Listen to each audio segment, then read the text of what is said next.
Hey everyone, ShinNefzen here, welcoming you to week 5 of the Let's Play Summer Blockbuster thing. This week is a custom challenge, and I'm going to take a couple seconds to preface this one, otherwise the video is going to come up a little bit short because I got started right away when I hit record. So, this is Final Fantasy 3 for the Nintendo, the real Final Fantasy 3, not 6 for the Super Nintendo that got renamed 3 over here. I have decided that the Olympic Games in general have been grossly lacking RPGs, which, to be entirely fair, due to the nature of the contest, RPGs don't really fit in. So I decided to fill that void with just a quirky little video on the final boss of Final Fantasy 3. So without further ado, let's get started and we'll talk. Alright, here is my party. We are at the second to last room in the game. Just showing off me all my super fancy, stats. I have all the best weapons pretty much. I am running 2 ninjas and 2 sages, which is pretty much the best party you could possibly have. But that's not any fun. So not only am I going against the final boss, I'm going against the final boss completely naked. And if you've never played this game, you don't know what an absurd thought that is. And that's why we're doing this. I wanted to see if it was possible, first of all. And this was probably my 6th attempt to do it. This is our meeting with Dark Cloud, the antagonist of the game. Now, the gist of the story is that we are the light warriors of our world. And just like how there's a light world, there's a dark world that mirrors ours. And these 4 dudes that just popped up are the Dark Warriors. Now, Dark Cloud's goal is basically to take the dark crystals and the light crystals and use them together to basically cancel them out and send the world into this, like a null void, to basically make everything extinct, basically wipe out all life. So, she's trying to do that. And the Dark Warriors just sacrificed themselves and their crystals to neutralize part of her power. So now our plan's gone to crap, but she can still kill us and take over our light crystals. So, we need to kill her. Now, I am completely naked, but I'm going to be fighting this battle pretty much the, quote, normal way with this party. That's going to be equipping shurikens each round and trying to stay healed. Now, the interesting part of this fight is, since I have so much, all of my equipment removed, a few things are going to happen. One, I'm going to be taking about triple damage from the boss. And if you know anything about this boss, she can kick your ass pretty fast. Now, as a side note, this first turn got off to the worst possible start. You do not want the 2 people you have casting cure spells to go first. Obviously, you're wasting your spells and you're going to be behind in the next round. And that's what ended up killing me a lot of the time. I have my ninjas using God's Wine this round so they can get some attack bonus. God's Wine basically casts haste on them so they can get better attack multipliers. So not only is the boss hitting me for far more damage than she should be, we're also doing far less damage because our shurikens, even though they have a set amount of throw damage, we still get our attack modifier to their damage. So by removing all my weapons, I lose all my strength modifiers to my shurikens. So instead of throwing for 9,999 damage fairly often, I'm going to be throwing for more like 5,000 to 7,000 damage. Now the whole problem with this fight is, as I discovered over 6 attempts, it's knowing when to heal, how to heal, and who to heal. You're going to see me mixing up, going Cure 4 on everybody, Cure 4 on single people, throwing elixirs. I think that's my only 9,999 hit I get, because it was a 17 hitter. Now, Dark Cloud's only attack, at least that I've been led to believe all these years, and for everyone I've ever seen play, is Flare Wave. It's a huge attack, obviously, that hits everyone for tremendous damage, but interestingly enough, the final attack she gets off in this first part is a physical attack on one character. I have never seen her do that attack. I have fought this battle probably 40 times. I've never seen her do it. I've never seen it in other people's videos. I've talked to people that have played this game to death. They've never seen it. I have no idea what it was about, but that was something I found really interesting. One quick note, I just from seeing the Phoenix Downs in the item list, everyone knows Phoenix Downs in Final Fantasy, you know, bring your characters back to life. Huzzah! This is, I think, the only Final Fantasy game where you cannot buy Phoenix Downs. The only way to get them is to find them. And there are not... No, I got 23. I probably used a few. There's maybe 30 in the whole game. A lot of them are pretty well hidden. Now this is where we're going to start. We're trying to get the group back into good shape. We're using elixirs, single target Cure 4s. Cure 4s on one character will bring them back up to full life. On multiple characters it does a weak heal for 600-ish. One reason I love Dark Cloud as a boss, aside from her difficulty, is that she's the first female antagonist, which people get into arguments. They're like, she's a entity of dark matter. She doesn't have a gender. I'm like, I have a simple rule. If it has boobs, it's a chick. You know, I mean, that's pretty much what it is. I don't think that's too horribly, out of the question to go that far. She's clearly chosen a female gender to personify herself as. So if that's what the form she chose, then I'm pretty sure that's what we should be calling her. But I digress. The whole trick to this battle is keeping up the shurikens. Oh, since we're doing this naked, the whole trick to this battle is leaving up the shurikens. There's never going to be enough time for the sages to actually get any offensive spells cast in. Their sole purpose is to keep the party up. I mean, 2 healers is essential in this fight anyway.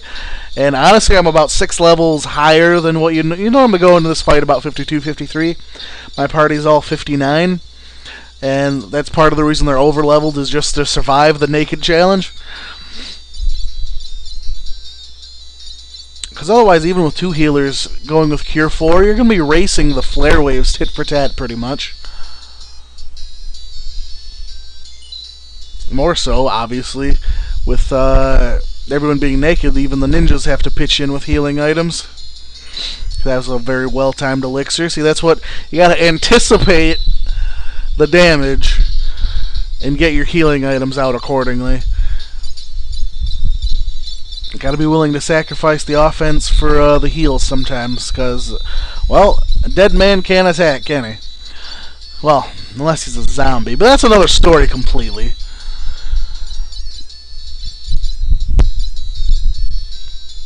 I was very happy when I discovered this game, because I did play the DS remake. It was my first experience with Final Fantasy 3, and I enjoyed it, but it was fairly underwhelming. And when I found out the fan translation for this game and actually watched some videos on it, I decided it looked quite a bit better and gave it a shot. And yes, it is. It's far better than the DS version. Definitely enjoyed this game. It was a lot of fun. I love the job classes. The only thing I don't like is that basically the difficulty of the final endgame here pretty much shoehorns you into using sages and ninjas, but there's a lot of fun classes. And that is the Dark Cloud going down. And I already know the problem. Maybe some of you have never seen this final boss. Maybe some of you think I'm overblowing. He just took his equipment off. She probably wasn't that much easier with equipment. This is... I mean, how do I know? I've never seen this boss. Well, I got you covered. Let's do that again. Except this time with all of our equipment intact. And watch what the difference is. It is night and day. I'll just fast forward through the text here real quick.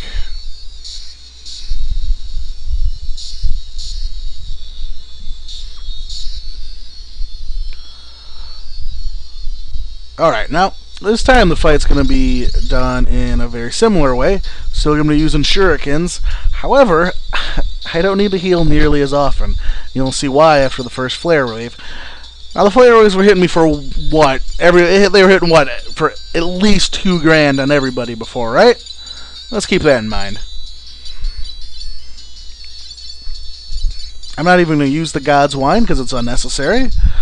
With our attack bonuses intact, we're not going to Not going to have to worry about using the God's Wine to make up for it. What's this? Oh, that's right. I'm casting Bahamut. Honestly, even this first cure that I do here is pretty superfluous. It's not all that necessary.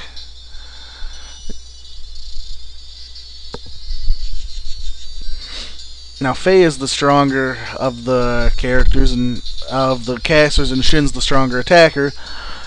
So you'll be noticing them doing more damage. Now, look at this flare wave. 990 to Faye, as opposed to 2,000. And everyone else did about 600 to 800 damage less with our gear on.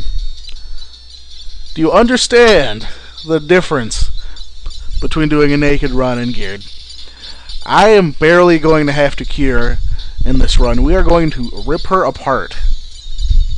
That's what I wanted to try to do to the naked run, to see if it was even possible. Like I said, it was about 6 runs, because, you know, getting off to a bad round 1 where healers go first, and then having bad timing again, even just once in another round, pretty much gets you killed. So not only do you have to be good, but you have to be relatively lucky too. I guess I'll take a real quick moment. All the characters I named here, obviously Shin, obviously. I named the second character Guts from Berserk, the main character. Faye Valentine from Cowboy Bebop. And Anji from Rurouni Kenshin. He trained Sanosuke during the Kyoto arc. I don't know why, now that I think about it, because Anji was always the black mage in my group. I don't know why I named him Anji, since Anji is basically a monk that fights with his fists in the show. Like in Final Fantasy 1, I named my monk Anji, and that makes far more sense. But I don't know. I think I just stayed with it for the sake of staying with it, because this is what this is the same names I used in the last time I played Final Fantasy 1.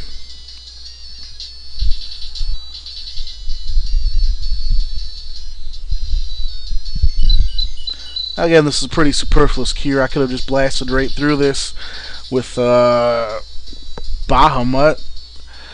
Might have been able to even, if I had skipped the last 2 cures, I might have even been able to kill her a round earlier. But for those paying attention, that was 3 rounds to kill her, and no one ever came even close to dying. And I gotta say, I love that fight. It's interesting to me that the final boss only has, well, supposedly 1 attack. I always found that very interesting. But it's unique in that it doesn't take the challenge away from it. That's what I like about it. It's, you know, it's 1 attack, but it hits the whole group like a freight train. So, you know, that's because most final bosses in RPGs, you know, they'll have that huge group attack that they do like 1 turn out of 10. And otherwise, they'll hit 1 character with some weak physical attack for like 12 damage out of their 10,000 HP. And yes, this fan translation didn't do so hot on the end credits. But that's neither here nor there. So, I'm glad. I just wanted to show that, well, I wanted to prove to myself that the boss could be beaten naked. It took a little bit of tooling, but, you know, messing around, definitely... I'm just going to pause it here. You know, definitely took a lot of messing around. You know, figuring out a good heal rotation, when to use the God's Wine, all that stuff. It was a good run. I just wanted to kind of get an RPG in there for a change, because we just really haven't seen them in the Olympics yet, and obviously it's a genre a lot of people like and enjoy, myself included. More of these old ones than these newer garbage RPGs they have coming out, but just wanted to dip a bit into the old school, do a challenge run on a challenging final boss, just to prove to myself I was man enough to do it. I hope you enjoyed it, and I know there's a lot looking at menus isn't all that exciting, but believe me, that was not an easy run. If you ever played this game, you know what a pain that end boss is, especially when you're naked doing it. So anyway, I hope you enjoyed the video. It was a fun, honestly, this was a really fun challenge for me. I really did enjoy it. You know, just getting to go back to play a game I really like and doing something to challenge myself at the end. I really enjoyed it. So anyway, thanks everyone for watching. I hope you liked this trip into RPG land, and I will see you in week 6.